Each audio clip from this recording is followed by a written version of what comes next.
Well, hello everybody. Welcome to P.B.M. Money. Today I want to talk about something that most people don't talk about. And that's the period between completing the 7 baby steps and being a millionaire.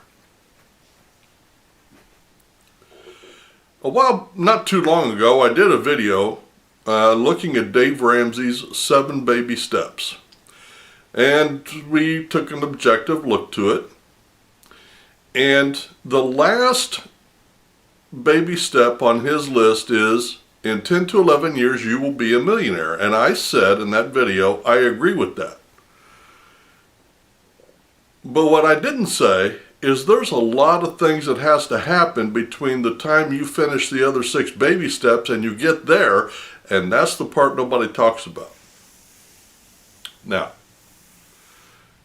we're going to assume in this video that you've got most of your debts paid off, you're living rather frugally, you've got some decent amount of cash flow, and you're investing, and we're going to make those assumptions. The period between, let's say it takes you 3 years to go through the baby steps, and year 10, there's 7 years there, and I would say that's about average. And that 7 years, is what we're going to talk about today. I call this step accumulating assets. Now, according to Dave Ramsey, he wants you to save money in retirement accounts and become a millionaire that way. That's not what I'm talking about. In fact, several of the objections that I had with the Dave Ramsey method is he wants it all in retirement accounts, and I disagree with that totally. That will never, you may become a millionaire, but that will never make you wealthy. There's a big difference. Wealth is something that once you get to a certain point, it is self-perpetuating. Becoming a millionaire depends on you performing. Wealth depends on investments performing. There's a huge difference there. What do I mean by accumulating assets? Well, so let's say, and we're going to, for the sake of argument, assume that it's real estate, the assets we're talking about. Because there is only 3 ways that I know of guaranteed in this country to become wealthy. And that's to own real estate, to inherit it, or to start a business.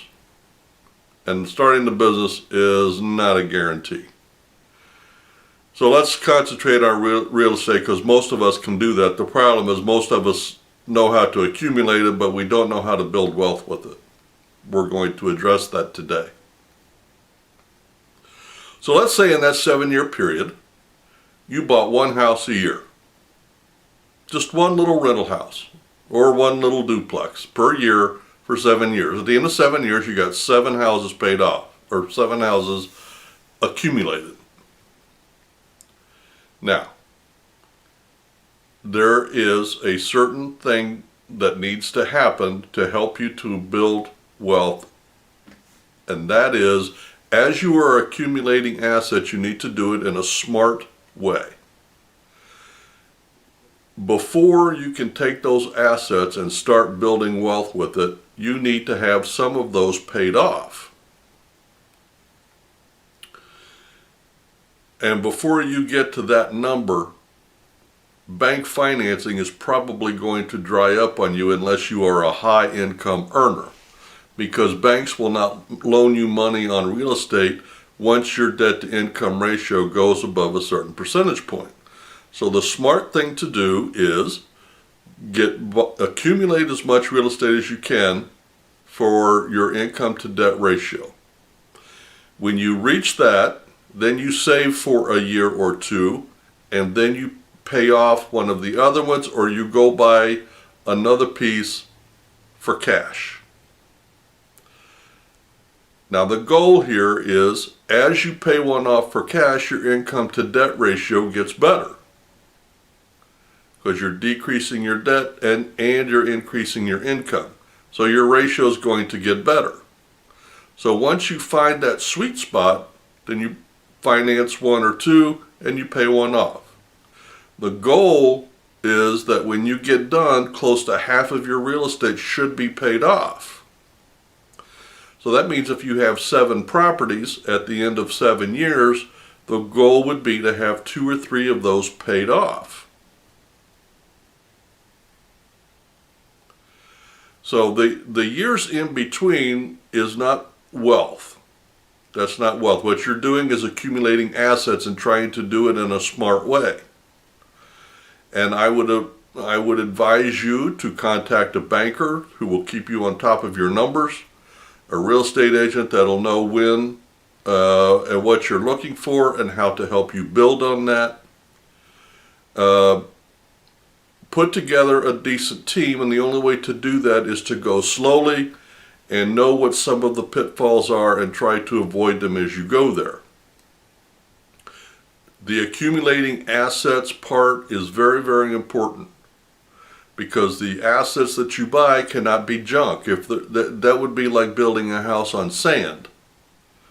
Okay, so sure, you bought the house, and sure, you might be making cash flow on it, but within a couple of years, you're going to have to put a lot of money in it just to get it back to rentable status. I've been there, done that. I did that the first couple of times I was in the market, and it never goes well. The 2 little rental houses we have now are small, but the bones are good. New plumbing, new windows, new roof, new door. I put in paint and carpet, appliances. It's good to go. It should last. Both of those should last a few years before anything major happens. And between now and then, here's another little thing that I learned. Most businesses fail because they're underfinanced and over-leveraged. If you buy a property with decent bones in it, and then you set each property up with its own checking and savings account and let the cash flow build into that savings account, by the time it does need for you to put cash into it, you'll have a little reserve of cash for each property as the cash flow allows. That's important, because if you don't set it up that way and you have 7 properties and 2 of them have a plumbing issue in 1 year, you're going to be out of cash pretty darn quick. So, accumulate assets. Try to have close to half of them paid off at the end of the period. When that period happens and we start doing the next step, which is building wealth from the accumulated assets, that's when that starts happening. You start, and I'm going to do another video on this, but the ballpark is you refinance one of the houses that you paid off, you take and put 20% down on a new property, so now you've got 8 properties, and the remaining cash that you pulled out of your property you put into your investment account. And you do that on the second property, so now you've got 9 properties, plus you've got, with 20% down, that means you've got 60% of what you financed sitting in cash. You take that, pay off another property.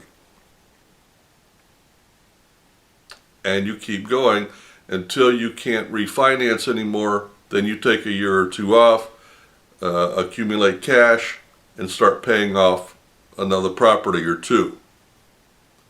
That way your growth is not depending on what you put in, but depending on what the properties are doing, and that is when it becomes huge.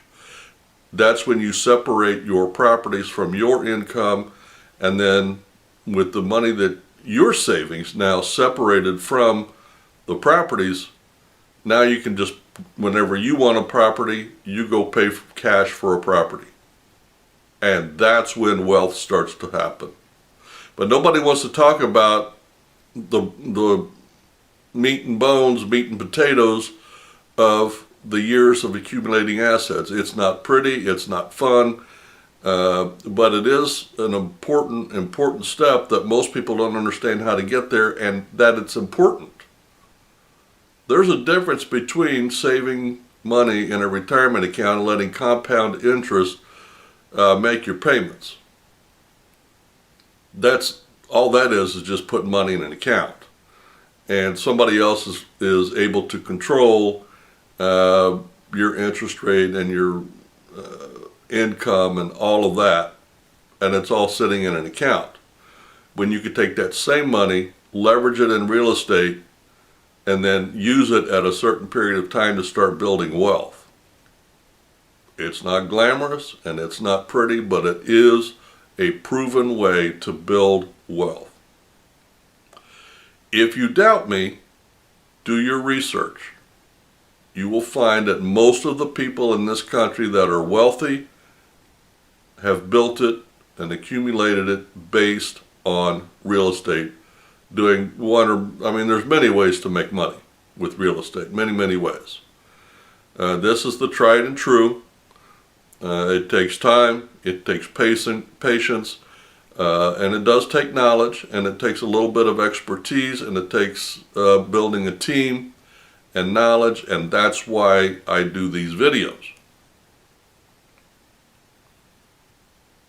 Now, once you achieved that part, when we got to the 7 homes after 7 years, you don't stop buying real estate. You just stop financing it the way you've been financing it.